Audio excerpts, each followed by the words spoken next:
된 것 같습니다. 오늘 기획 세션 정책학 레거시 학문의 길 세션 시작을 하겠습니다. 안녕하십니까? 저는 오늘 기획 세션 사회를 맡은 연세대학교 홍순만 교수입니다. 세션 시작에 앞서서 본 기획 세션의 취지를 간략하게 설명드리겠습니다. 이 기획 세션이 시리즈로 5회 연속 편성되어 있어서 이번이 세 번째 세션입니다. 제가 똑같은 얘기를 3번 연속 하고 있어서 지금 이제 앞에 계신 분들 중에 일부는 이제 계속 세 세션 모두 참석하신 것 같은데 상당히 좀 민망하기도 합니다. 본 기획 세션은 정책학 분야에서 일생을 바쳐 연구와 교육에 헌신해 오신 5분의 거장분들을 모셨습니다. 이분들은 모두 우리 사회의 현실 문제 해결을 위해서 치열하게 연구하고 노력해 오신 원로 교수님들이십니다. 각자의 연구 여정을 들어보고 급변하는 사회와 정책 환경 속에서 후배 연구자들과 함께 고민해야 할 새로운 연구 어젠다와 도전 과제에 대한 제언도 나누는 자리입니다. 오늘은 본 기획 세션의 첫 번째 순서로 죄송합니다. 세 번째 순서로 연세대학교 행정학과 문명재 교수님을 모셨습니다. 문명재 교수님께서는 모두 잘 아시겠지만 전자정부, 디지털 행정, 그리고 인공지능과 행정 분야에서 세계적인 거장이십니다. 오늘 발표 주제는 깊어지는 정책 난제와 빨라지는 디지털 기술, 정책 연구의 기회와 도전이라는 주제로 말씀을 주시겠습니다. 우리 문명재 교수님 큰 박수로 맞이해 주시기 바랍니다. 네, 반갑습니다. 네, 마지막 세션인데 이렇게 참석해 주셔서 감사드립니다. 사실 제가 오늘 이 발표장에 있지만 저기 뒤에 계시는 우리 김영미 교수님 정책학회장 역임하셨는데 아마도 주최 측에서 정책학회장 전임 회장님이시기 때문에 아마 선정을 못하신 것 같고요. 그다음 우리 홍 교수님 저보다도 더 열심히 연구하시는 분인데 나이가 아직 안 돼서 스스로 선정을 못하신 것 같습니다. 이게 레거시 이게 뭔가 거창한데요. 앞에 두 분께서 정말 좋은 발표 해주셨고요.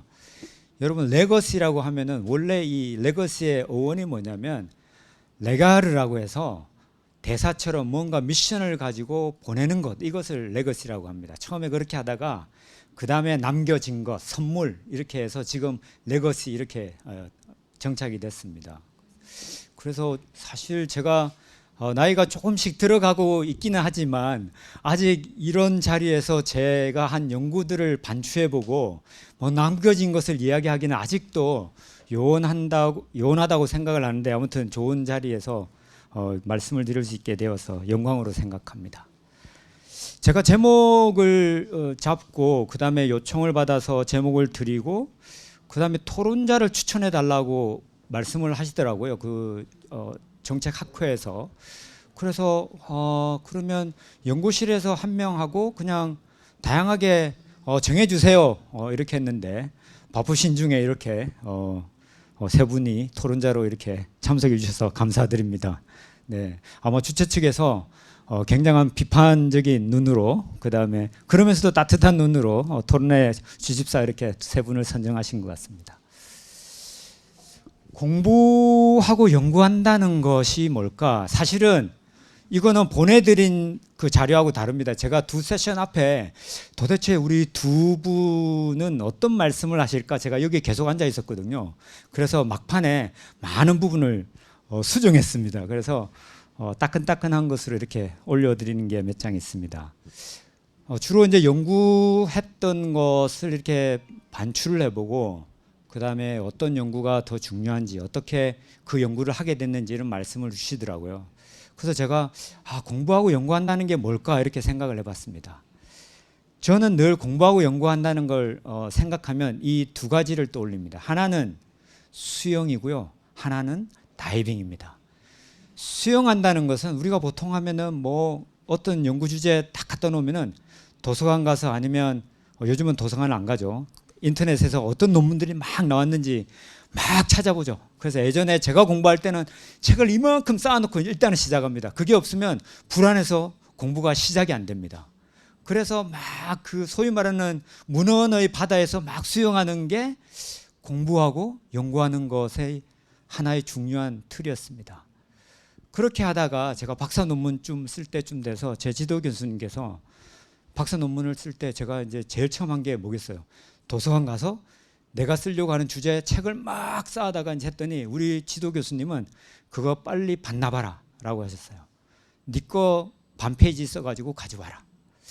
그 다음부터는 제가 이게 다이빙이구나라는 생각을 했습니다. 그러니까 이 문헌의 그 바다에서 수영하는 것이 아니라 내가 하고 싶은 공부 지점을 해서 거기에 쑥 들어가는 것. 어떻게 보면 두 개 다 굉장히 중요한 접근 방법인 것 같아요. 저는 두 개도 제대로 못했는데 어정쩡하게 했었던 것 같습니다. 그리고 앞으로 시대에는 어떤 방법이 더 나을지 여러분도 한번 고민을 해봐야 되지 않을까 생각합니다. 제가 원래는 대학원 갈 생각이 없었어요. 저는 원래 신문 기자를 모 신문사에서 장학금을 받고 학부를 했기 때문에 거기 그냥 들어가는 게 가장 쉬운 길이었어요. 그런데 그러려니까 막상 공부를 조금 하고 나중에 결정해야 되지 않나 이런 생각이 됐어요. 왜냐하면 100% 기자 생활이 확신이 없었기 때문입니다. 그래서 4학년 1학기 마치고 군대를 갔어요. 그리고 나서 이제 석사를 하고 그 다음에 석사를 할 때쯤 되면 결정이 날 줄 알았는데 또 공부를 좀 더 해야 되겠다. 그렇게 해서 유학을 가게 됐습니다. 여기에 지금 대학원에 다니시는 분도 계신데 여러분의 선택은 이런 디시전이 아니었는지 아니면 정말 잘한 디시전이었는지 모르겠습니다. 대학원생들의 뇌 구조를 분석해 보면 이렇게 됐다고 모 만평에 실린 게 있습니다. 슈퍼 에고가 있고요. 막 거기에 막 엄청난 게 있고 그다음에 막 친구들하고 싸우고 그다음에 세상에 다른 돈 버는 친구들하고 만나질 않고 왜냐면 술 먹다가 보면은 그 친구들 돈 이야기하죠. 결혼 이야기하죠. 막 이렇게 하고 제 친구 이제 다른 직장 생활하면은 뭐 은퇴할 때 얼마 받는 게 보너스였다 뭐 이런 이야기 하면은 굉장히 괴로워집니다. 그러니까 공부하는 사람들의 독특한 내가 좀 있다. 아니면 계속 갈등된다. 이런 생각이 듭니다. 논문 주제 참고 논문 찾고 뭐 이런 게 이제 어떻게 보면 과정인데 좋은 주제라고 생각하면 찾아보면 누군가 다 써놨어요. 이게 굉장히 복잡한 사이클인 것 같아요. 저도 그런 과정을 겪었고 지금도 겪고 있고 앞으로도 겪을 거예요. 아마 그런 와중에 정책 난제 그다음에 제가 디지털 기술 이렇게 두 가지를 가지고 했는데 사실 하나만 해도 주어진 시간이 모자랄 수 있는 주제인데 아무튼 두 개를 엮어서 고민하게 됐습니다. 그다음에 논문 쓸 때 제가 고민하는 것 중에 하나는 새로운 거를 공부할 거냐 아니면 깊이 연구할 거냐. 아까 바로 이 앞전에 우리 김상묵 교수님께서 PSM을 깊이 연구를 하시고 정말 그 큰 발자취를 남기고 계시죠 지금도. 그래서 깊이 하는 것과 새롭게 하는 것 사람마다 좀 스타일 차이가 있는 것 같아요. 그래서 깊이 공부하시는 분과 이렇게 새로운 걸 찾아가는데 저는 사실은 새로운 걸 깊이 하는 게 가장 좋은데 그게 이제 안 되니까 그러면 두 번째 좋은 거는 깊이 하는 게 학자의 길이라고 생각합니다. 근데 저는 조금 그냥 새로운 거 뭐 없나? 뭐가 중요한 이슈지? 뭐 이런 고민을 계속 해왔던 것 같아요. 그래서 지금 반성하고 있는 지점이기도 합니다. 그래서 새로운 주제 뭐 이런 걸 찾다가 이 코로나19 터지니까 코로나 이거 정말 중요할 것 같은데 그래서 2020년 1월 달에 첫 환자 우리나라 확진 환자 찾고 발표되고 그다음에 이게 쫙 굉장히 확진자 수가 늘어날 것 같고 이거는 지난번에 조류 독감이나 메르스하고 다를 것 같고 그래서 논문을 이거는 굉장히 중요하다. 그리고 난제다. 그래서 난제라는 생각을 가지고 여기 부제를 보면 난제적인 정책 문제 뭐 이런 걸 썼죠. 그래서 이거는 예전의 방식으로는 절대 안 되겠구나라는 생각을 해서 그냥 간단한 논문을 썼습니다. 그랬더니 인용이 많이 되더라고요. 그래서 어떻게 보면 깊은 연구냐 새로운 거냐 그리고 이 새로운 게 중요한 주제냐라는 고민을 꽤 많이 했던 것 같습니다. 그 점에 제 연구실에 그 같이 공부하는 대학원생들은 다 기억하겠지만 인공지능이 앞으로 중요하다. 그때 5, 6년 전이었죠. 그래서 인공지능으로 학위 논문을 쓰면은 논문 쓰고 나서 졸업해서 나갈 때쯤이면 굉장히 디맨드가 있을 거다라고 했는데 이게 이제 나름대로 타임 레그가 있는 것 같아요. 지금은 제 연구실의 모든 박사과정생이 거의 AI 관련된 논문을 쓰고 있습니다. 그 당시는 아니었습니다. 그래서 제가 이제 그동안에 아까 보니까 어떤 연구를 했는지 이런 걸 정리를 해주시는 부분이 필요할 것 같았는데 갑자기 할 수는 없고, 그래서 제가 떠올린 게 이것도 다 새로 장표입니다. 아까 만든 겁니다. 한 2018년 19년 때 지금 북미시간 대학교에서 교수로 있는 사람이 박사과정 수업에 논문을 쓰잖아요. 근데 그때 그 논문, 턴페이퍼죠. 학기 말 논문을 어떤 걸 그분은 요구를 하시냐면 사람을 한 명을 딱 정해가지고 그 사람의 문헌을 연구를 해라.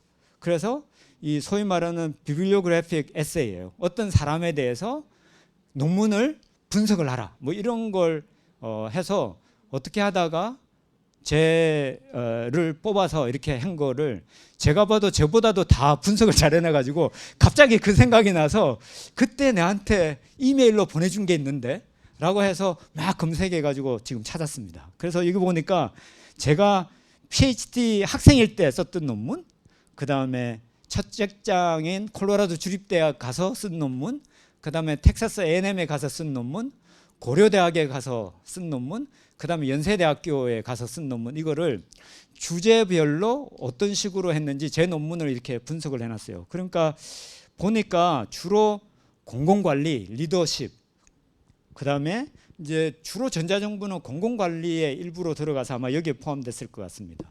그 다음에 지방정부에 대한 논문이 좀 있고요. 그 다음에 뭐 이런저런 그냥 전통적인 행정학 관련된 논문들이 있고 뭐 이렇게 해서 나름대로 이렇게 추세를 해놓고 주요한 주제를 보면은 뭐 관료, 전자정부, 그다음 non-profit, 뭐 그다음 팔러시 관련된 거 뭐 이런 거 해서 쭉 이렇게 분석을 해놨더라고요. 그게 한 6, 7년 전이니까 아마 거기에 이제 조금 붙여지면 지금 오늘날 제가 아닐까 이런 생각이 듭니다.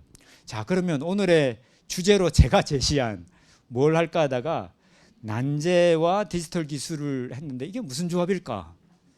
하나는 이제 정책학회이기 때문에 사실 정책학회의 주제에 맞는 것을 고민하다 보니까 정책적인 난제를 생각하게 됐고요.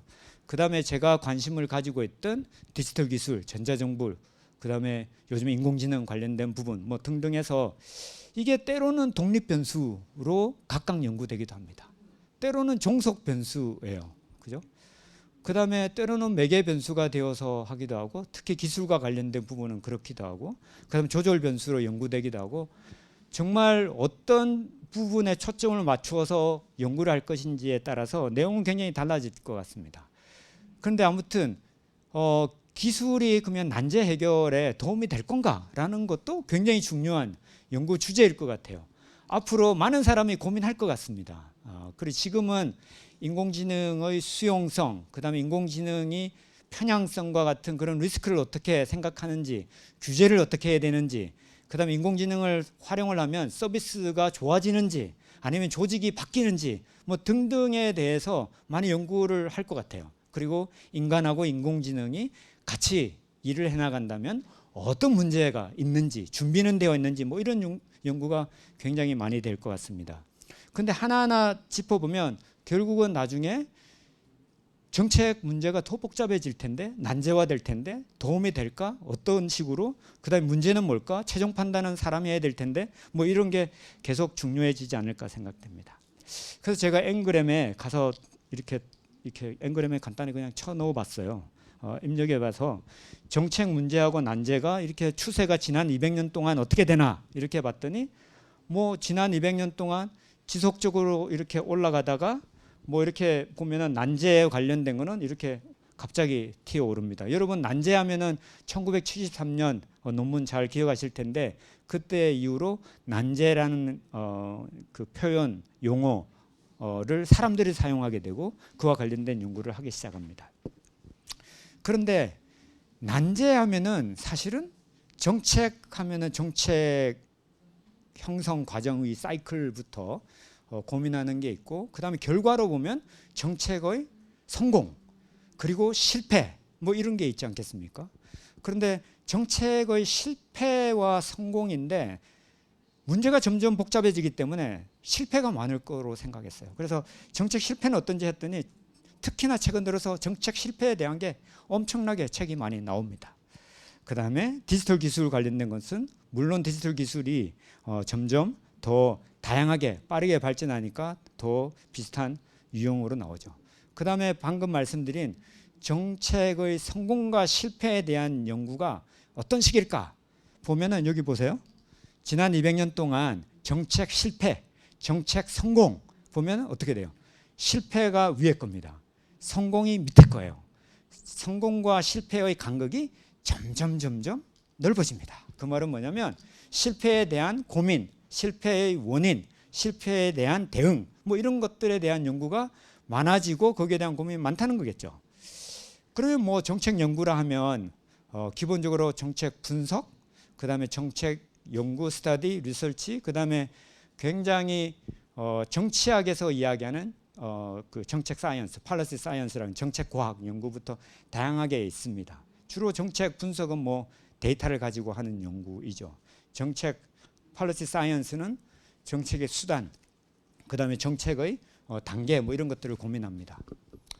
이제 그런 가운데 제가 이제 정책이 굉장히 복잡해지고 풀기 어려운 난제에 대한 관심을 우리가 가진다면 그 용어는 쓸 수 있지만 우리가 정책을 풀어 나가는데 도움이 되는가라는 고민을 하지 않을 수가 없잖아요. 그죠? 근데 이제 저희 쪽에서도 그런 고민이 당연히 많이 되고 미국에는 경제학을 하신 분들이 세상을 다 아는 듯한 생각으로 세상을 풀어 나가지 않습니까? 이제 그 중에 한 사람이 이 폴 크루그만, 그죠? 노벨상 받았으니까 뭐 얼마나 대단하겠어요. 그런데 폴 크루그만은 노벨상을 받았는데 사실은 정책의 일선에 나가서 정책의 실제 실무자 내지는 정책 그 일선에서 근무를 하지 않았어요. 그러니까 칼럼은 많이 쓰시지만 실질적으로는 연구를 하신 거죠. 그래서 노벨상을 받았는데 이 사람이 살짝 삐딱한 그 이야기를 자기가 쓴 이 Peddling Prosperity, 우리나라로는 경제학의 향연이라고 하는 책으로 번역되어 있는데 거기에 보면 앞부분에 그러니까 정책의 소위 말하는 우리가 기업가라고 하잖아요. 그래서 팔러시 엔터프레뉴어가 있고 그 다음에 이코노미스트가 있다. 이코노미스트는 정말 그 데이터를 보고 정말 과학적으로 검증해서 그런 연구를 끊임없이 하는 사람이고 소위 말하는 정책의 엔터프레뉴어, 정책 기업가라고 우리는 표현하는데 살짝 이 사람은 낮춰보면서 이야기합니다. 왜냐하면 자기는 그 길을 안 갔으니까. 그런데 우리는 정책에 관심이 많고 그 다음에 실질적인 난제 해결에 여러 가지로 고민을 하는데 여전히 두 개가 고민스럽습니다. 꾸준하게 데이터를 가지고 검증하면서 깊은 연구를 할 건가 아니면 실질적으로 현장에서 필요한 대응책을 빨리빨리 내어놓을 것인가. 근데 이 사람의 그 내심은 뭐냐면 정책 엔터프레너가 대응으로 내놓는 게 늘 틀리다는 거예요. 그래서 실질적으로는 깊은 연구가 없어서 좀 가볍게 대응 연구를 하기 때문에 문제가 있다 이런 생각입니다. 그런 가운데 우리는 지금 대전환기를 겪고 있고 이 대전환기가 많은 경우에 난제의 형태로 나타나고 난제가 복합적으로 되어서 이제 문제인 거죠. 아까 말씀드린 이 리틀 앤 웨블러 논문을 여러분들 난제 연구하면은 가장 많이 인용되는 거고 1973년도 이거를 가장 많이 인용하실 겁니다. 그런데 이 논문을 직접 이제 원문을 읽어보셨는지 모르겠는데 이게 1973년도에 이 사람들이 논문을 쓸 때 그때 생각은 뭐냐면 야, 이 과학에서 하는 문제들은 소위 말하는 유순한 문제, tamed problem이죠.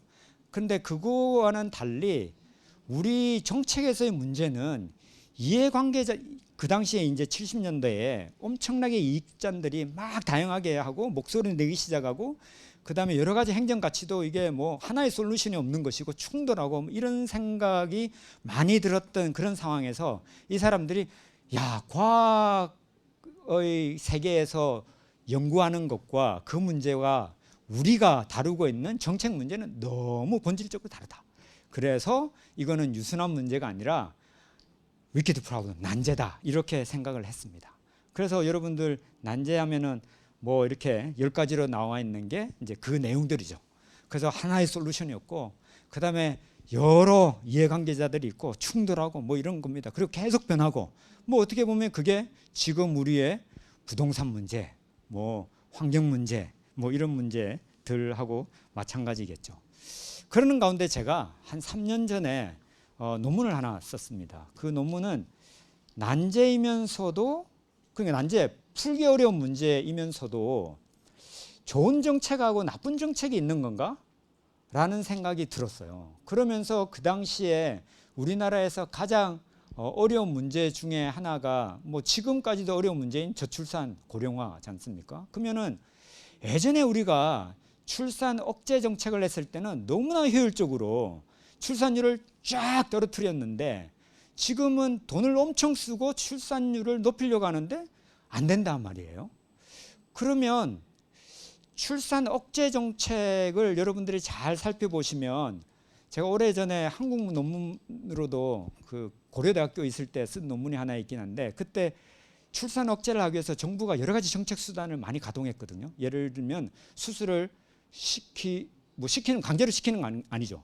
수술을 불임 수술을 하게끔 하고 그러면 불임 수술을 하면 여러 가지 주택 청약에 인센티브를 준다든지 아니면 예비군 훈련을 빼준다든지 뭐 이런저런 것을 하면서 정부가 불임 수술을 하는 의료진이 없기 때문에 보건소에서 막 집단으로 훈련을 시켜서 바로 투입해서 그냥 그 수술을 엄청나게 합니다. 엄청나게 효과적이었죠. 그러면 이거는 성공적인 정책인데 근데 좋은 정책인가?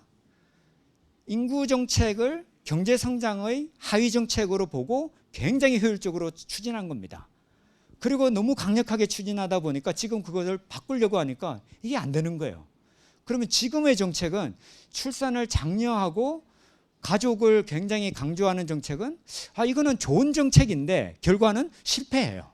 그러니까 하나는 나쁜 정책인 것 같은데 굉장히 효율적으로 성공한 정책이고요. 물론 그 당시에는 어쩔 수 없었고 그 당시 기준과 지금의 기준이 다른데 어떻게 그렇게 생각할 수 있냐라고 문제 제기를 할 수 있습니다. 그런데 기본적인 사람의 인권에 대한 시각으로 보면 그 당시에 누가 많이 불임 수술을 했느냐? 저소득 계층, 여러 가지 문제 있는 사람. 그건 우리나라뿐만 아니고요. 서구 지금 우리가 막 그 복지국가 이야기하는 스웨덴, 핀란드 이런데 감옥에 있는 수용자들, 그다음에 정신병자들 다 수술시켰어요. 그러니까 그 말은 이 인권과 관련된 기본적인 것의 잣대, 윤리적인 기준을 하면 좋은 정책과 나쁜 정책, 비나인 정책과 몰라인 정책이 있는 거죠. 그 고민을 하면서 제가 악성 종양을 검진하는 형태로 TNM 방식이라는 게 있습니다. 이건 뭐냐면 T는 뭐냐면 이 투머예요. 투머. 그래서 투머의 사이즈에 따라서 여기 보시죠. 1, 2, 3, 4. 투머의 사이즈가 2mm냐 5mm냐 이거에 따라서 T가 굉장히 중요한 기준입니다. 두 번째는 림프 노드예요. 림프 노드는 뭐냐? 림프절이죠. 림프절은 우리 사람에게 인체에 한 800개 있어요. 가장 많은 데가 어디겠어요? 보통 여기 여기죠. 여기 한 300개 있어요. 그래서 보통 여기가 부으면 림프절에 일단 이제 전이가 된 거죠. 그 다음에 M인데 M은 뭐냐면 우리의 장기에 전이가 되는 겁니다. 메타포토시스라고 해서. 그래서 이 투모의 사이즈와 림프절 노드와 그 다음에 다른 장기에 전이가 됐는지를 보고 판단을 합니다. 그래서 제가 정책 문제를 생각을 하고 난제 문제를 생각하다가 이걸 연결해서 이거는 이론을 구성하고 그리고 이 데이터를 가지고 검증을 하든지 사례로 해야 되겠다 해서 논문을 썼어요. 3년 동안 2군데 제가 논문을 제출했는데 리젝트 됐어요. 주로 이게 의학 논문인지 너무 의학에 관련된 게 너무 많다는 거예요. 그래서 아무튼 지금도 퍼블리시 안 됐습니다. 그런데 이제 제가 이거를 여러분한테 이야기하는 이유는 뭐냐면 무슨 문제 어떤 그러니까 이 저출산의 문제를 하고 이것이 왜 그럴까라는 고민을 데이터라도 할 수 있고 사례로도 할 수 있는데 나름대로 이론에 대한 고민을 하고 우리의 문헌과 다른 데의 문헌에 고민을 하면서 구성하는 그런 가감성은 필요하다. 남들이 한 거를 그대로 따라갈 필요는 없다. 그런데 이것을 하면은 3년간 리젝트 되긴 해요. 그런데 이런 게 굉장히 중요하다. 그리고 나중에 이제 이런 게 됐을 때 어떻게 보면 다른 사람들이 이제 인용할 수 있겠죠. 예. 이게 이제 그런 거 할 때 이렇게 저출산 문제 막 0.75 됐다 뭐 이런 거 할 때입니다. 그래서 이게 스테이지에 따라서 스테이지 어프로치를 어떻게 할까? 그다음에 정책의 실패와 성공, 그다음에 부분적인 성공, 그다음에 의도하지 않은 효과 뭐 이런 정책학에서 연구되는 것들을 연결해서 고민을 하면서 했는데 아직 퍼블리시가 안 된 논문입니다. 거듭 말씀드리지만 그래서 이 그 60년대 80년대에 산하 제한 정책을 했을 때의 여러 가지 정책 도구들 그 다음에 중간에 전환기가 있었어요. 그리고 출산 장려기가 있는데 지금과 함께 어떻게 하면 그 실제 예를 들면 멀리그넌시 악성은 지금은 엄청나게 비난한 거죠. 좋은 정책인데 실패가 된다는 것이 문제이고 그런 부분에 대해서 어떻게 사례와 스테이지를 연결해서 할까라는 고민입니다. 그래서 제 거는 이제 리젝트가 됐는데 아무튼 그와 관련된 논문은 하나를 이제 해서 이렇게 내긴 했습니다. 그래서 정책의 설계 단계에서 실제 정책의 오도, 산하 제한 정책은 정책 오도는 굉장히 좋을 수가 있죠. 그런데 윤리적인 차원에서는 안 좋을 수 있죠. 그 다음에 집행의 문제, 결정과 집행의 문제, 결과의 문제에서 의도한 효과, 의도하지 않은 효과. 의도한 효과 중에 의도하지 않았는데 좋은 효과가 있고 의도하지 않았는데 나쁜 효과가 있습니다. 의도한 효과는 주로 좋은 효과이겠죠. 그러나 여기서 또 하나는 여러 가지 정책과 관련된 과정에서 부패의 문제라든지 골치환적인 문제가 있을 수 있습니다. 정책 결정을 했는데 굉장히 좋은 거라고 했는데 나중에 보니까 엄청난 오도 드러나지 않은 나쁜 오도가 있을 때 이제 그런 부분에 대한 것들도 굉장히 중요하고 그런 것들을 살피려면 시간과 맥락 변수가 굉장히 꼼꼼하게 고민돼야 되고 연구돼야 되는 상황인 것 같습니다. 이제 그러면서 이런 대전환이 막 우리 최영준 교수님이라고 연대에 계신데 그분은 세 가지의 대전환이 있다. 저는 이제 쿼드러플 트랜지션이라고 하는데 국제 질서도 엄청나게 바뀌고 있기 때문에 이 대전환이 각각 있는 것이 아니라 이 네 개가 겹치는 지점에 있는 나라가 우리나라. 인구 대전환, 디지털 대전환, 그다음에 그린 대전환, 그다음에 국제 정세의 대전환. 근데 이게 독립된 것이 아니라 겹쳐져 있고 각각의 문제가 다른 문제군을 악화시킵니다. 아까 이야기한 전이가 일어나고 때로는 림프절에 지금 문제가 생기는 상황입니다. 그럼 이런 문제를 결정하고 판단하고 그다음에 해결하는 것이 과연 쉬울 건가에 대한 고민이죠. 제가 답이 있어서 이 발표를 하는 건 아닙니다. 고민이 필요한 주제가 아닌가 생각되는 거죠.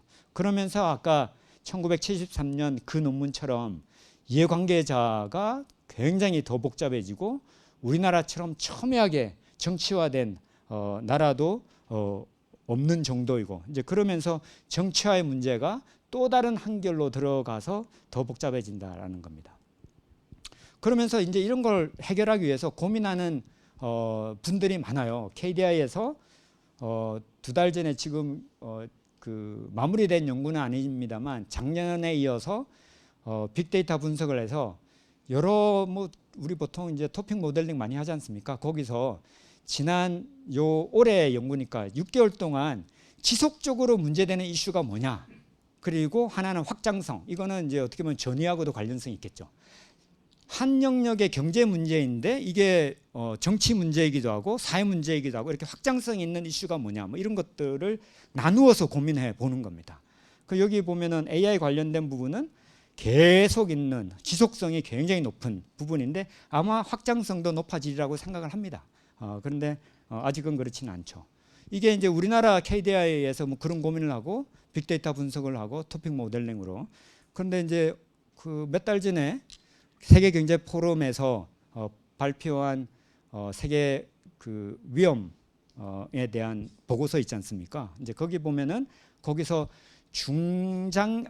단중기적인 그런 중요한 이슈와 장기적으로 중요한 이슈가 뭐가 있는 것을 구분해서 이야기를 합니다. 여기에 색깔들은 이제 이게 어떤 부분에 일어나는 리스크인가를 그 구분해 놓은 거고요.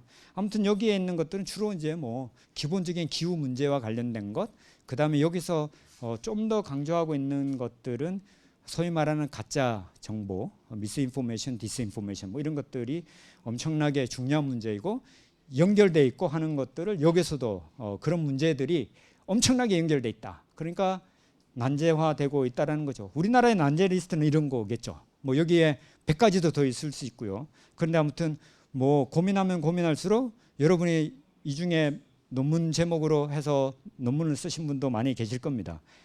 부동산, 교육, 뭐 환경 등등의 사회적 그 양극화 문제 뭐 이런 것들 그죠? 근데 이런 것들이 다 이런 네 가지의 대전환과 맞물려서 더 악화되고 있다라는 거죠. 그래서 이제 난제를 그러면은 이거를 처음에 유형화하는 작업이 굉장히 뭐든지 공부하는 사람에게는 첫 단계입니다. 뭐가 이슈지? 그다음에 이게 무슨 유형이 있을까를 때 유형화하는 작업이 굉장히 중요할 텐데 뭐 여러 사람들이 유형화하기도 합니다. 이게 분석 가능한 거야? 뭐 그다음에 솔루션이나 문제가 정의될 수 있는 거야? 아니야? 정의 안 될수록 난제겠죠. 저 오른쪽에 있는 우상단에 있는 게 난제인 거죠. 이게 분석되지도 않고 그다음에 정의되지도 않고 그다음에 수단과 그다음에 그 문제 자체가 정의되지 않는 것 뭐 이런 거 있을 수 있을 겁니다. 사람마다 다르게 합니다. 최근 들어서는 난제를 넘어서 초난제 이야기를 많이 합니다. 그래서 슈퍼 위키드 프로블럼이라고 해요. 그럼 뭐 나중에는 그냥 슈퍼 위키드가 나올는지 그거는 모르겠습니다만 아무튼 뭐 말은 잘 만들어내는데 말을 만들어내는 것도 굉장히 중요하다. 단지 그 말을 만들어낼 때 어떤 기준으로 그다음에 무엇으로 내가 정의할 수 있는지만 뚜렷하면은 사람들이 이제 인용해서 그 문제에 대해서 관심을 갖게 되는 거죠. 그다음 슈퍼 난제와 관련해서는 시간이 부족할 때 난제가 점점 슈퍼 난제로 해결할 시간이 부족하니까 그죠? 그러겠죠. 그다음에 소위 말하는 컨트롤 타워 우리가 늘 하는 이야기이지 않습니까? 그래서 이 문제를 해결할 그 컨트롤 타워가 부재하면 이게 뭐 굉장히 조정된 그다음에 효율적인 그런 방법도 찾기가 힘들기 때문에 의사결정도 힘들기 때문에 그렇다라는 거죠. 세 번째는 문제의 원인자가 문제를 해결하고 될 때 이게 난제가 된다는 거죠. 그런 경우 우리는 굉장히 많습니다. 그리고 나중에는 이 사람이 문제 유발자가 아닌 것 같은데 나중에 보니까 직접 간접적으로 거기에 유인이 된 상황이 존재하면 해결을 제대로 하려고 할 때 그 나름대로 이해관계가 있기 때문에 이게 초난제화 되는 거죠. 우리 많이 봅니다. 그 다음에 미래 세대에 대한 문제는 초난제가 될 가능성이 높습니다. 왜냐하면 지금 해결 과정에서 목소리를 내지 못하니까 뭐 우리 연금 문제 그 다음에 환경 문제 다 그런 거죠. 그 이제 그런 거 이야기할 때 제가 통상 하는 이야기가 불이 완전히 꺼질 때까지 파티는 계속된다. 이게 댄스 파티가 벌어지는데 사실 지금 그만두고 뭔가 다른 조치를 하고 그 다음 장으로 이동해야 되는데 조금이라도 전기가 남아있으면 끝까지 완전히 셧다운 될 때까지 가는 거죠. 우리 뭐 그런 거 너무 많이 보죠. IMF 뭐 다 그런 거겠죠. 특히나 정책 문제는 그런 게 많은 것 같습니다. 뭐 인공지능의 특징 지금 시계가 여기 없네요. 얼마나 있나요? 그럼 얼마 만에 끝낼까요? 5분? 네. 이제 난제에 끝냈기 때문에 이제 15분만 주시면. 네. 이제 인공지능 그 난제가 이렇잖아요, 그죠? 이 난제를 그러면 디지털 기술로 정말 해결할 때 도움이 될 건가? 아니면 디지털 기술 인공지능이 난제 아니야? 뭐 이런 생각이 들 수도 있잖아요, 그죠? 그러니까 이게 독립 변수도 되고 매개 변수도 되고 그 다음에 종속 변수도 된다는 겁니다.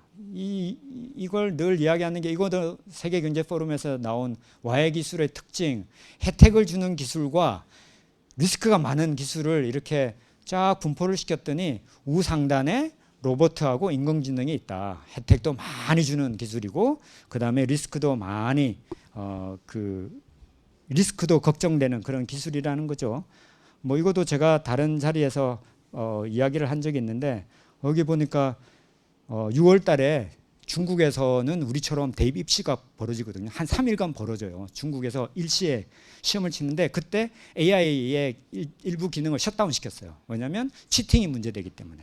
뭐 그래서 이게 지금 우리가 평소에 고민하지 않을 문제를 유발하고 때로는 솔루션이 되기도 하고 대비하지 않으면 이제 사회가 혼란하고 엄청난 정치적인 문제가 되고 사회적인 문제가 되는 거죠.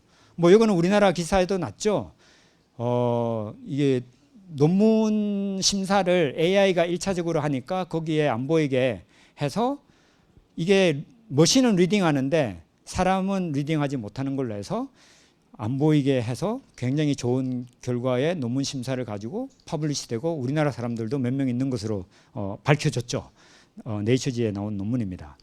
요거는 이제 그 얼마 전에 싱가포르 가서 젠 AI와 연구라는 주제로 발표하는 걸 해서 제가 그냥 사진 찍어서 사진을 그냥 넣은 건데 이게 뭐냐면 여기 보세요. AI를 누가 수혜를 많이 보느냐? 그리고 논문 쓸 때 비영어권 사람들이 엄청나게 수혜를 봐요. 그거는 어떻게 알 수 있느냐? 비영어권의 논문 투고 숫자가 급증합니다. 그리고 그런데 그건 또 어떻게 알 수가 있느냐? AI를 사용한 논문, 그 다음에 거기에 abstract, 초록, 거기에 특정한 단어가 많이 쓰이는 거예요. 그 중에 하나가 지금은 안 그런데 delve라는 단어입니다. 우리 평소에 잘 안 써요. investigate, examine. delve라는 표현, 여러분 최근에 쓴 것 중에 delve 들어갔으면 챗GPT 한번 해서 뭐 어떻게 delve라는 게 보세요. 챗GPT 3.5 이후에 이렇게 급증합니다. 논문 초록에 대한 거. 네. 그러니까 이게 이제 현실이라는 거예요. 그리고 그것뿐만 아니라 이런 거는 뭐 이제 번역하는 거 도움 받죠. 저도 도움 받습니다. 그런데 이제 이런 것뿐만 아니라 그냥 복북하는 여기 보세요. 여기에 I'm sorry but 이거 챗GPT에 이제 자기가 대답 못 하면 이런 거 나오죠. 그거 그대로 복북해 가지고 해서 저런 게 어떻게 실리는지 몰라요. 제 생각에는 피어 리뷰한 데는 안 실린 것 같은데 이런저런 리포트에 막 저런 게 실리는 거예요. 2달 전에 화이트하우스 백악관의 공식 보고서에도 그냥 레퍼런스 참고 문헌이 막 엉망으로 만들어진 거 막 해가지고 기사 나기도 했잖아요. 이제 이런 상황인 거죠. 그러면 연구를 하는 우리에게도 이게 이제 현실적인 고민이기도 한데 사회적으로는 뭐 어떻겠습니까? 이런 고민을 많이 할 수밖에 없다.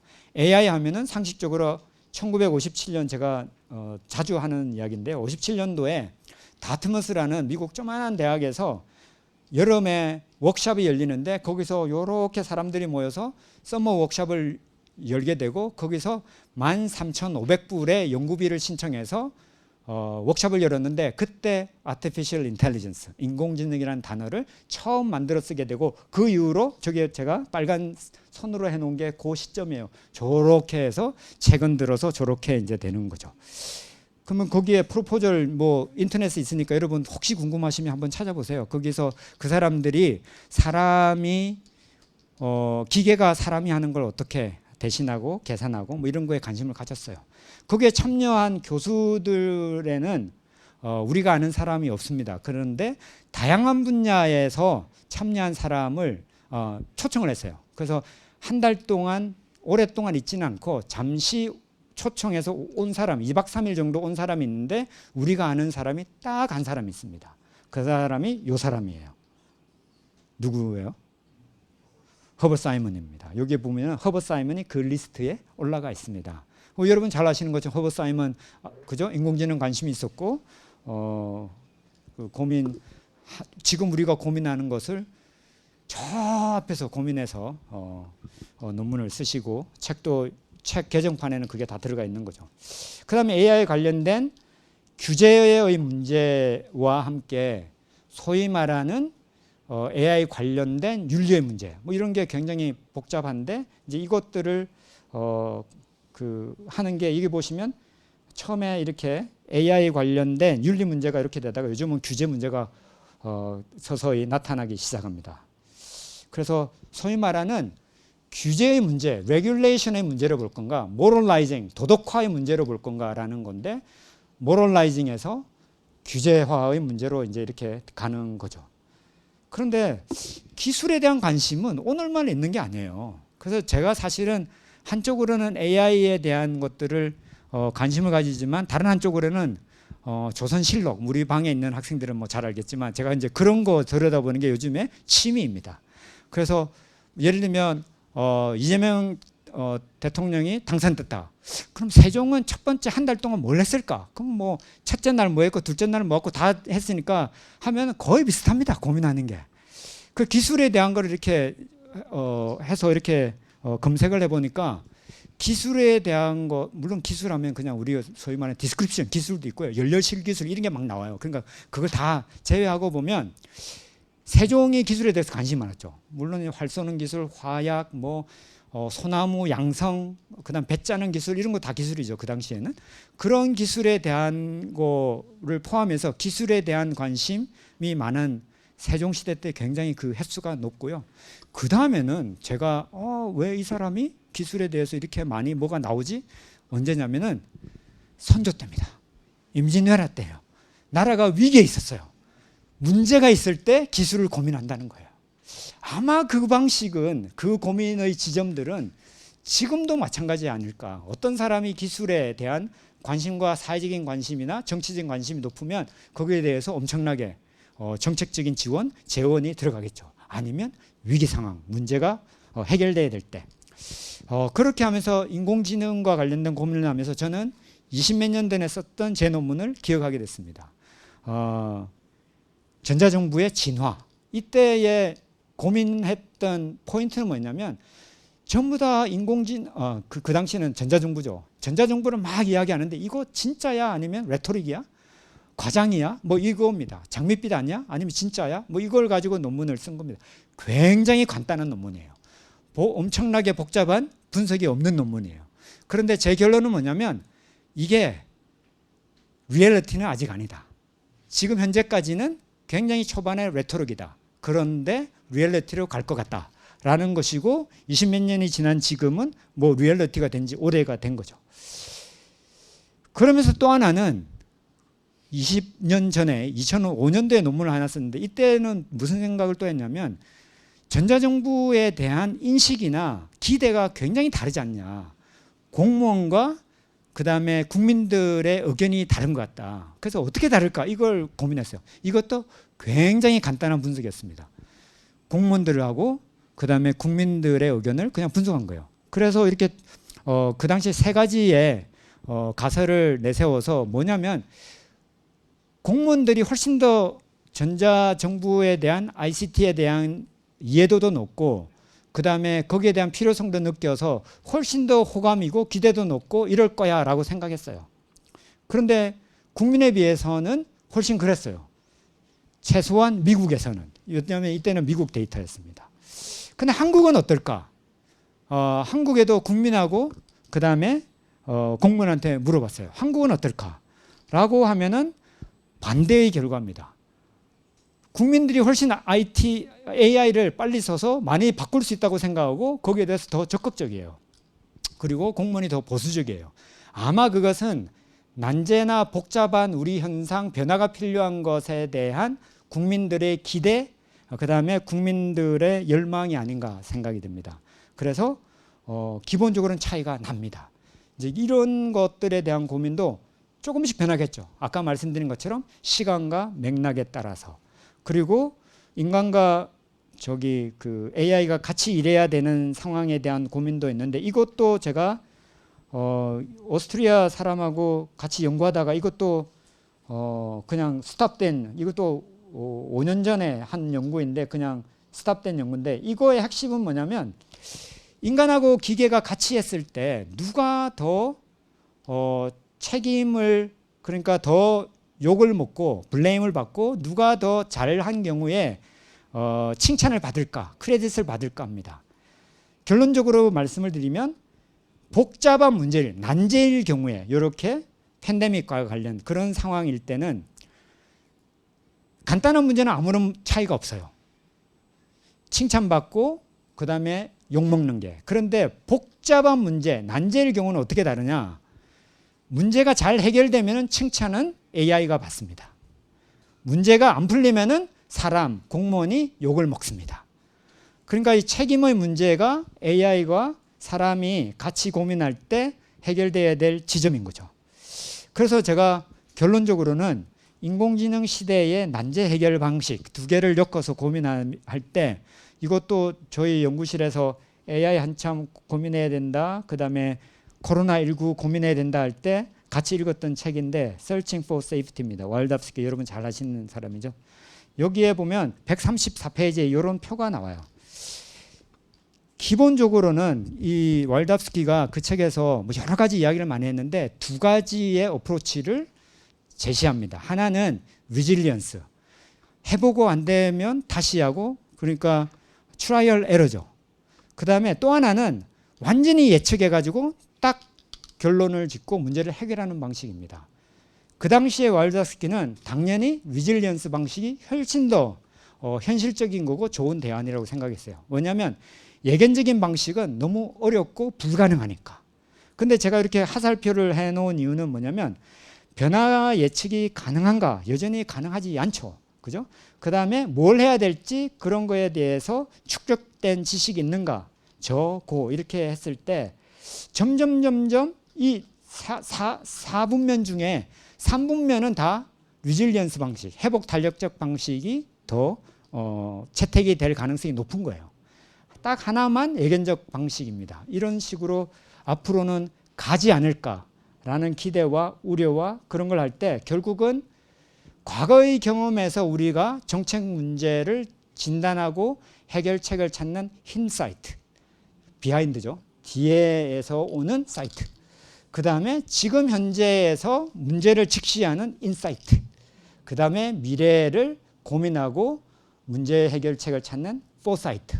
이 세 개의 접점에서 결국은 난제도 해결돼야 되지 않을까라는 생각을 하게 되었습니다. 그런 방식은 결국은 이해관 당사자가 많기 때문에 일방적으로 되기는 힘들다. AI 문제도 마찬가지고 결국은 굉장히 협업적으로 포용적으로 될 수밖에 없다라고 해서, 요거는 제가 그냥 만들어낸 말인데요.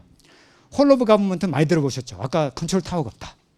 거기에서 그것만 가지고 안 된다. 홀 오브 소사이티 이야기를 많이 합니다. 그죠? 그래서 저는 한 발 더 나가서 WOG에서 WOS, 홀 오브 소사이티에서 한 발 더 나가야 돼요. 홀 오브 글로브. 그래서 이 방식으로 나가지 않으면 소위 말하는 아까 초난제는 해결이 안 된다.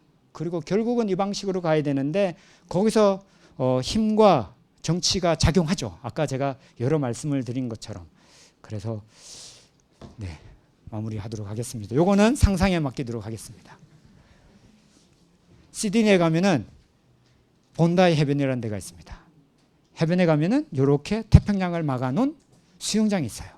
여러분이 수영장 안에 있다고 하면은 조용히 수영만 하시면 됩니다. 수영장 밖에 있으면 엄청나게 서핑을 잘하든지 엄청나게 수영을 잘해야 됩니다.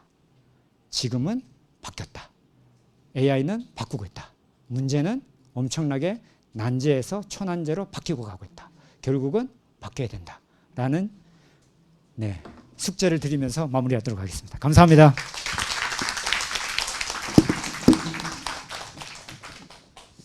네, 문명재 교수님께서 아주 귀한 발표 해주셨습니다. 정책 난제와 디지털 기술이라는 주제에 대해서 문명재 교수님 본인의 어떤 학문적 궤적에 대해서 설명을 해주셨고, 앞으로 어떤 정책학에서 어떤 기회와 도전이 있을지 잘 설명을 해주신 것 같습니다. 또 후학들에게 좌절과 희망을 주신 것 같습니다. 좌절은 아직까지도 저렇게 좋은 논문들을 많이 쓰고 계신다는 사실을 보여주시면서 좌절을 안겨주셨고, 또 희망은 또 문명재 교수님께서도 또 여러 논문을 투고하시면서 한 3년 동안 이제 서랍 속에 담겨 있는 논문이 있다. 그러니까 여러분들도 너무 리젝 받는다고 너무 나만 이상한가 생각하실 필요는 없겠다라는 희망을 주신 것 같습니다.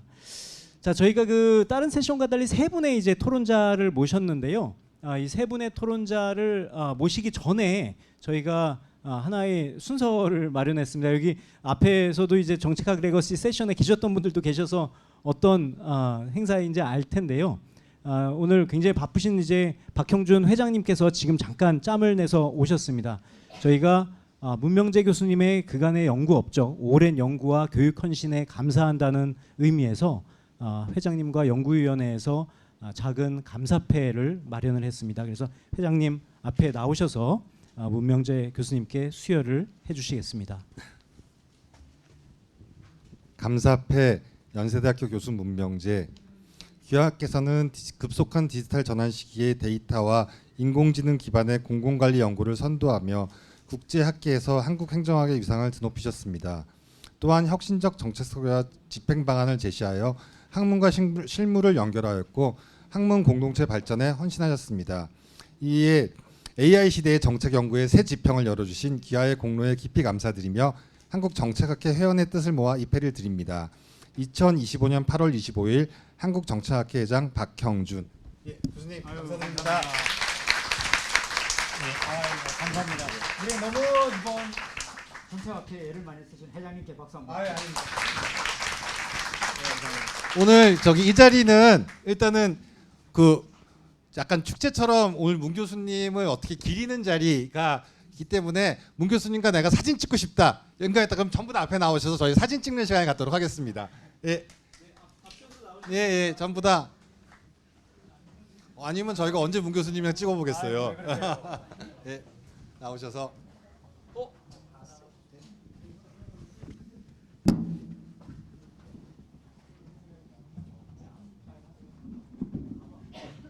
오세요, 전부 다.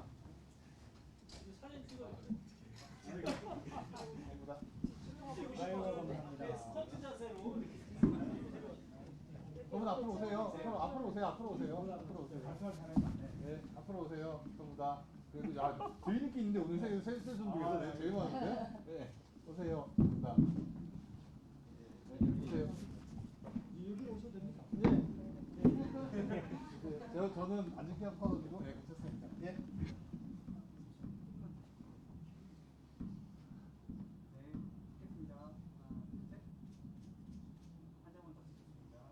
문 교수님 사랑합니다. 교수님 사랑합니다.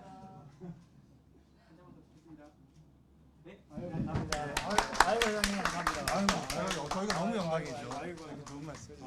아이고.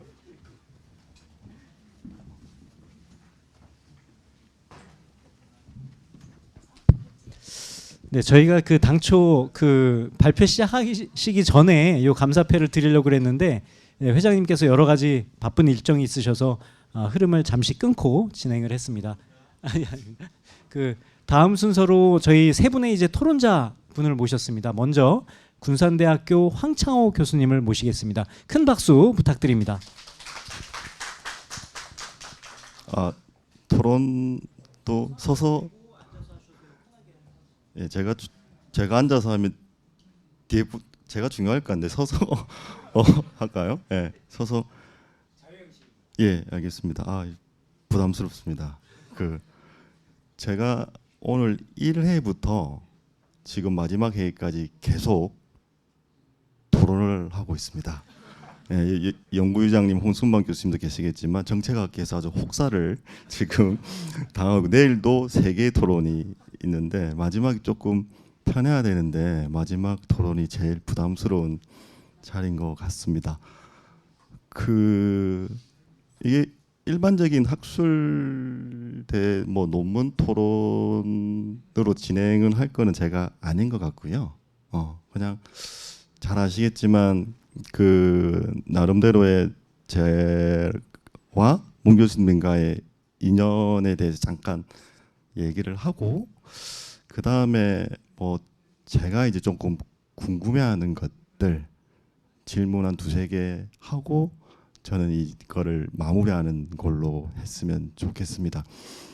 그 아마 2007년도에 그 연세대학교로 오셨을 것 같아요. 그때 이제 저랑 알게 돼서 지금 한 거의 한 20년이 한 19년 정도 문 교수님하고 알게 되는 것 같아요. 아 그리고 아까 그 연구실 그러니까 지도 교수님이 제가 문병재 교수님이고요. 그래서 제가 왜냐하면 또 제가 토론을 하신 건 제가 제자들 중에서는 제가 불행히도 나이가 제일 많습니다.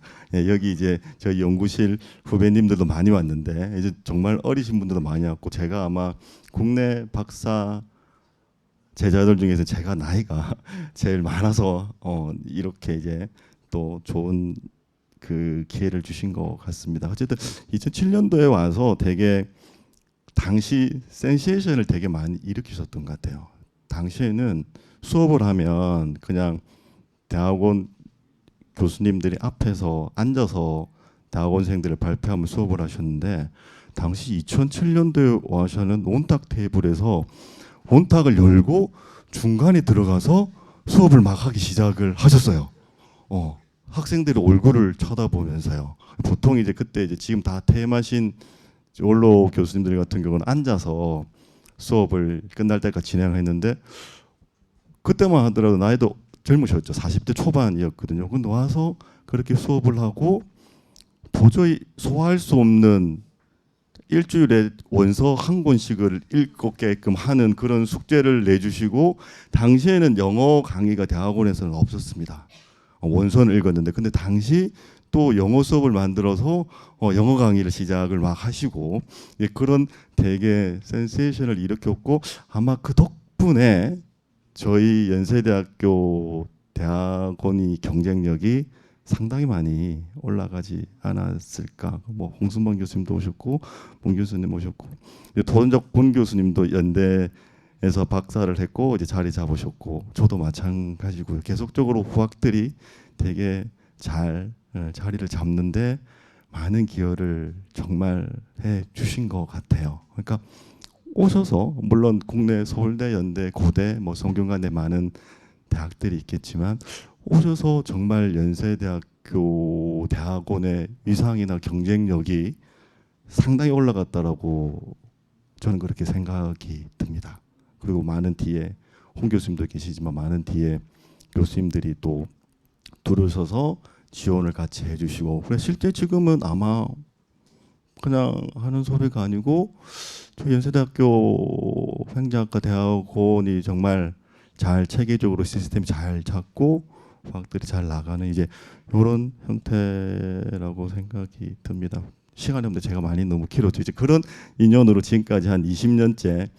그리고 또 하나 드는 생각은 벌써 우리 문 교수님이 나이가 그렇게 되셨구나. 이제 대직 갈 때까지 어떻게 보면 3분 남았습니까? 예, 알겠습니다. 어쨌든 그런 측면인 거고요. 제가 이제 질문으로 되게 궁금한 거는 앞서 이제 뭐 깊이 있게 공부하는 거 새로운 것도 중요하다고 말씀하셨잖아요.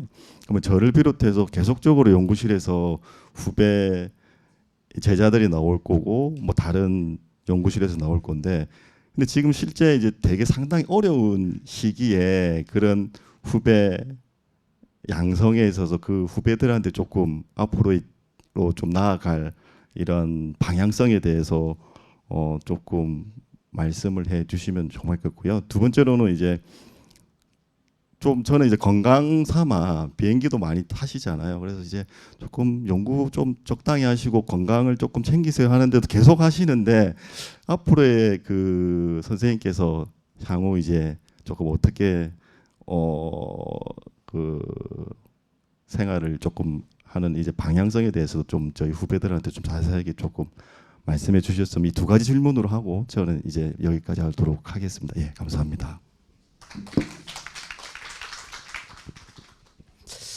제가 그 당초 그 세 분의 이제 토론자님을 모실 때 이 세션이 사실 시간이 좀 여유가 있을 줄 알고 세 분께 이제 토론을 충분한 시간을 갖고 준비를 해달라, 말씀 충분히 하셔도 된다라고 말씀을 드렸는데 벌써 시간이 거의 다 됐습니다. 그래서 저희가 한 토론자분들 두 분이 남았는데 한 7분 정도씩 말씀하실 기회를 드리겠습니다. 두 번째 토론자로 강릉원주대 권자경 교수님을 모셨습니다. 큰 박수 부탁드립니다. 좀 짧게 하겠습니다. 우리 한창호 교수님께서 많이 말씀해 주셔서 네, 저는 여러분의 선배 강릉원주대 자치행정학과 권자경 교수입니다. 만나 뵙게 돼서 반갑습니다. 오늘 이 시간에 배치해 주셔서 우리 홍소만 교수님께 감사드리고 또 이러한 자리를 마련해 주신 우리 박형준 회장님 너무 감사드립니다. 우리 문명재 교수님은 정말 위대하신 분이신데 아까 우리 한국 행정의 위상을 높이셨다라는 그 사항에 나와 계신데요. 제가 코스 끝나고 아까 2007년이라고 하셨는데 그 연세대 개교일에 처음으로 특훈 교수라는 직함을 받고 스카우트 돼서 우리 문명재 교수님께서 오셨습니다. 그래서 이게 연대 개교일에 처음 있는 일이라고 하셨습니다. 그래서 그 당시도 지금 오늘 상 받으신 것보다 더 위대한 그 환영을 받고 연대에 오셨었습니다. 사실 고대 계속 계셨을 수도 있었지만은 또 모교에 또 기여하기 위해서 오셨어서 너무도 감사한 건 그 이제 후배님들도 계시고 다 학문하시는 분들인데 스승의 자리가 얼마나 중요한지 저도 이제 나이 들어가면서 더 느끼게 되는데 저도 이제 논문을 읽고 이렇게 공부할 때마다 문명재 교수님이 문득문득 떠올라요.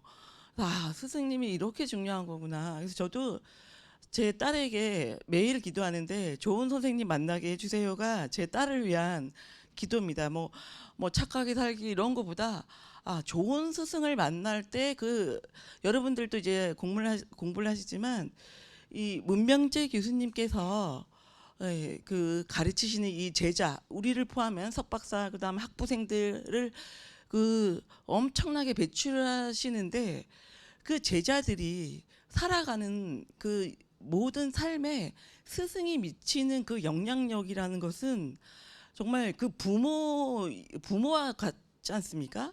그 문명재 교수님이 얼마나 정말 이 대단한 우리 연세대의 학부 석사 박사 또 뭐 교양 왜 다른 과 학생들 포함해서 지대한 인간의 인생을 바꾸는 그런 영향력을 미치시는 분이시다는 말씀을 드리고요. 저도 이제 졸업한 지 됐는데 지금도 문명재 교수님의 영향력이 지금도 교수님이 그때 이렇게 말씀하셨는데가 간혹 떠올라요. 그래서 내가 죽을 때까지 문명재 교수님이 영향을 미치시는구나.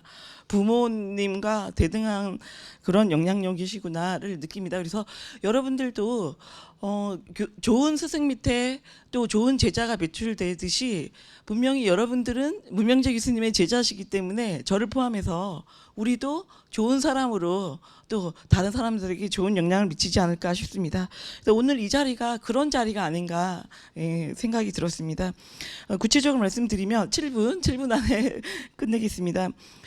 제가 그때 문명재 교수님이 처음 저희 연대에 왔을 때 우리는 네트워크라는 단어, 제가 그 당시 20몇 년 전에는 네트워크라는 단어를 들어본 적도 없는데 정말 선구자, 행정학의 선구자, 정말 지금도 제가 그렇게 생각이 되는데 막 네트워크 연구를 해야 된다고 엄청 푸시를 하셨는데 오늘도 보니까 우리 문명재 교수님의 그 비빌리오그래피 에세이 그 부분을 보니까 코비드 19 때는 2020년에 대한민국 또 정말 선구적으로 또 코비드 19 연구하시고 또 제 때는 그때 네트워크 연구 막 선구적으로 하시고 또 보니까 23년도 그 22년도부터 그 발표 다니시면서 AI 연구를 우리 AI가 뭔지도 모를 당시에 벌써 그 연구를 선구적으로 하셨지 않습니까?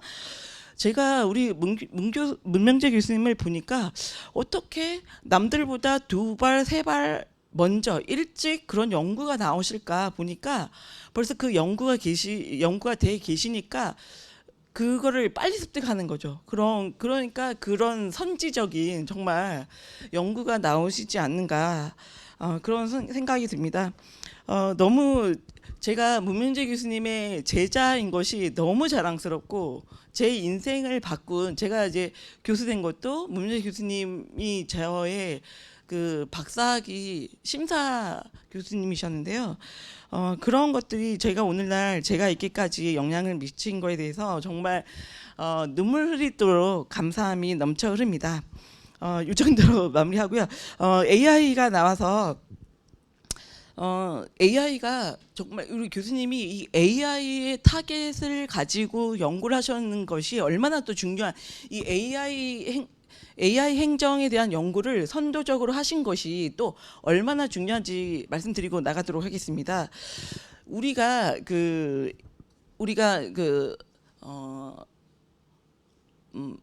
딥페이크가 인공지능을 기반으로 한 그 가상의 그 도구 있지 않습니까? 근데 윤석열 대통령이 당선될 때는 그 딥페이크를 허용했었거든요.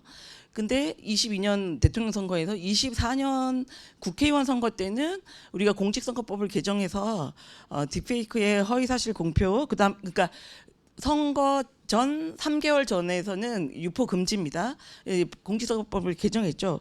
근데 우리가 이 공직선거법을 개정하기 전후 그러니까 AI를 그러니까 허위사실을 담은 딥페이크를 허용하냐 허용하지 않냐에 따라서 대통령이 달라지고 이 AI에 따라 우리 국민의 삶이 다 지배되는 거죠.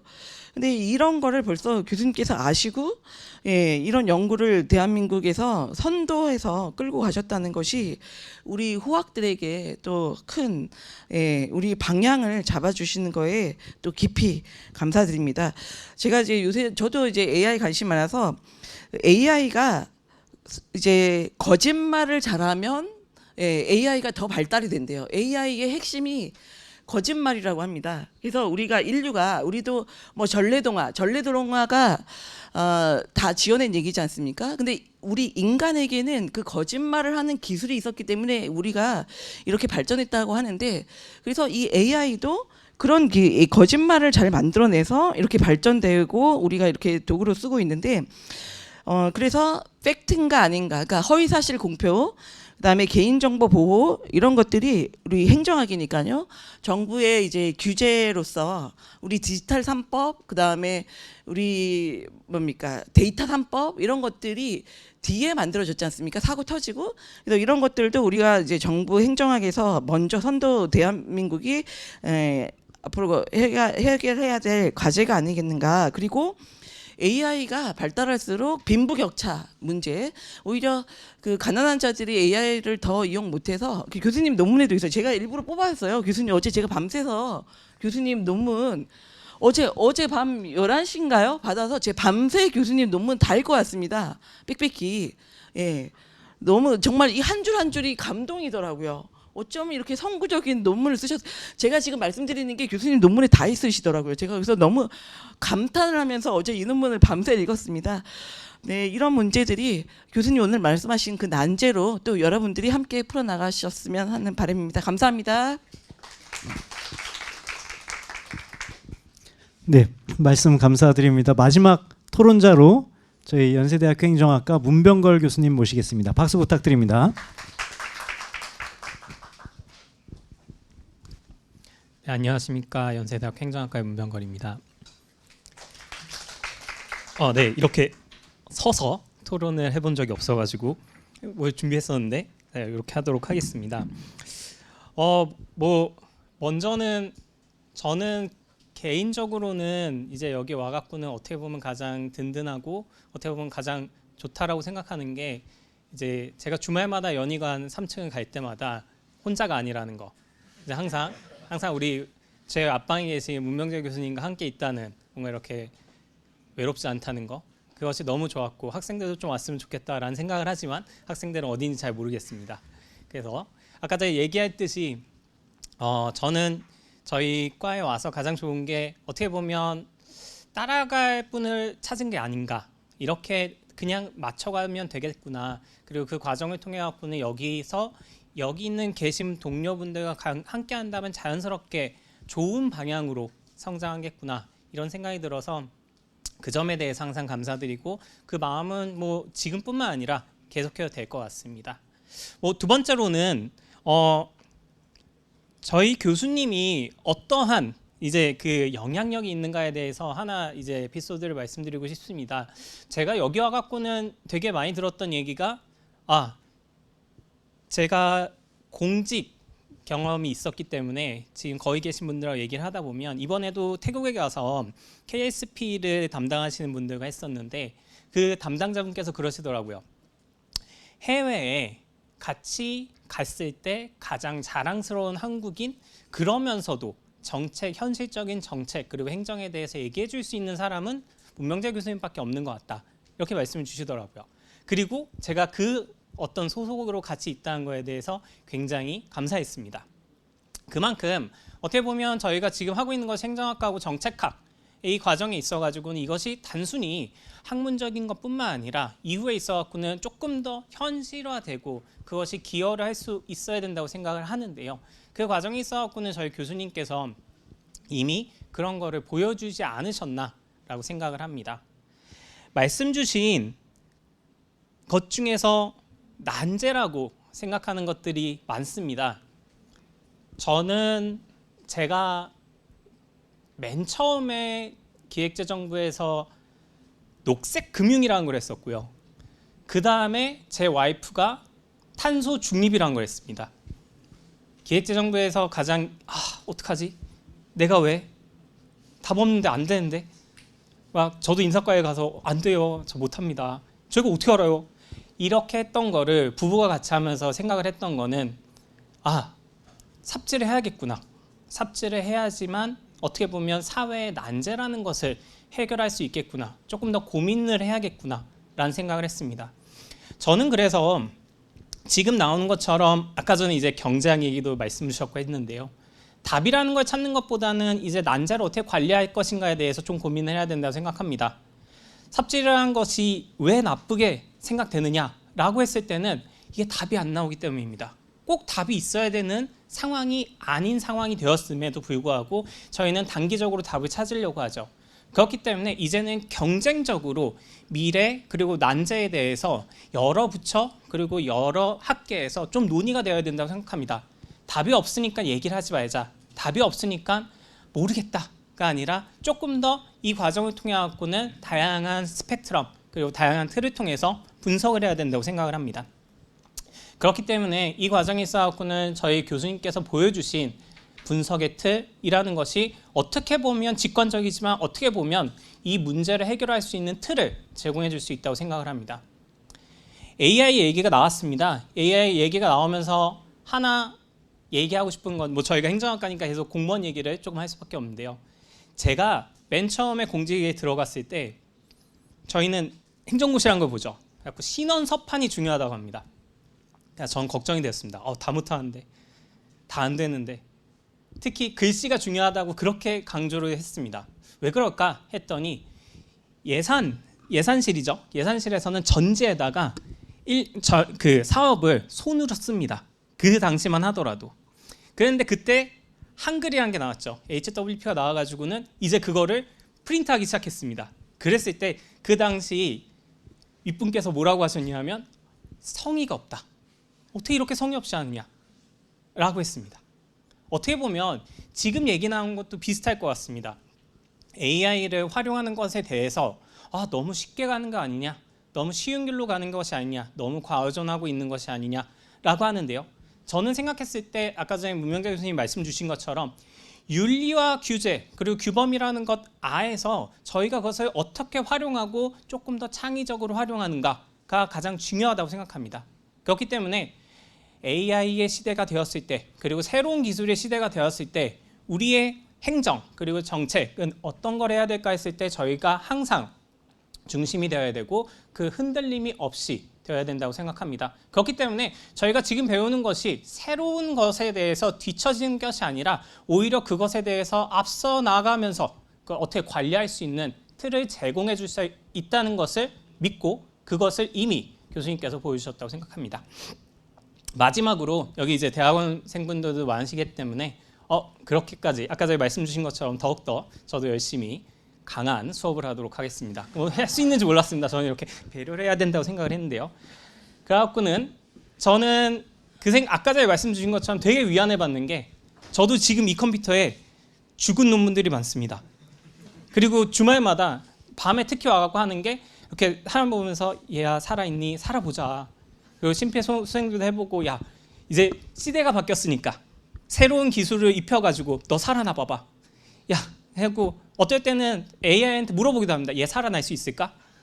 그럼 확실히 얘기해 줍니다. 얘는 죽었습니다. 그럼 또 저는 덮지는 않습니다. 언젠가는 또 살 수 있지 않겠습니까? 그렇기 때문에 여러분이 지금 하는 고민들 중에서 여러분들이 되게 급하게 답을 찾으려고 합니다. 이게 말이 될까요? 스타타를 돌렸는데 스타가 안 나왔습니다. 어떡하죠? 뭐 어떡합니까? 잘못한 거겠죠.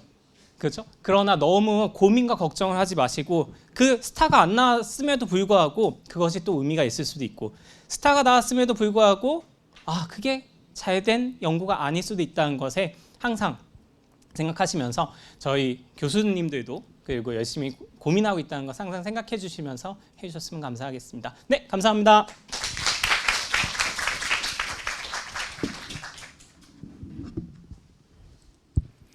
네, 마지막 토론 감사드립니다. 세 분의 토론자분들이 시간을 잘 맞춰 주셔서 6시 20분 딱 맞춰서 끝날 수 있을 것 같습니다.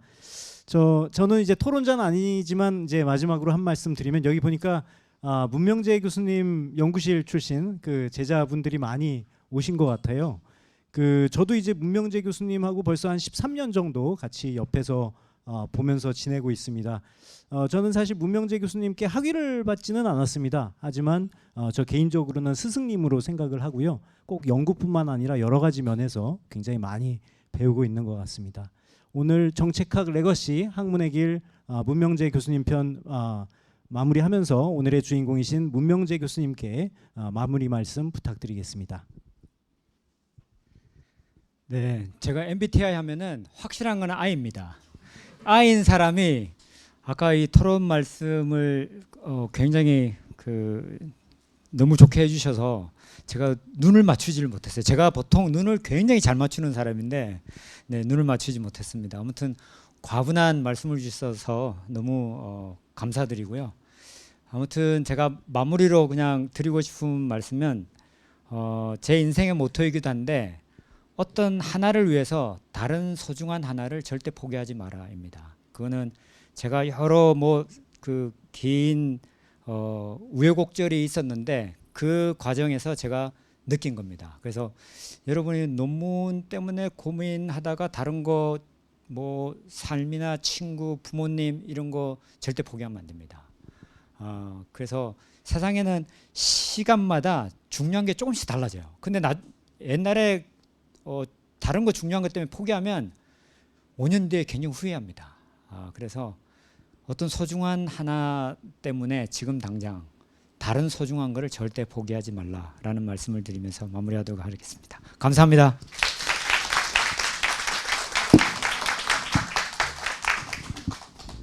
네, 오늘 세션 이것으로 마무리하겠습니다. 감사합니다.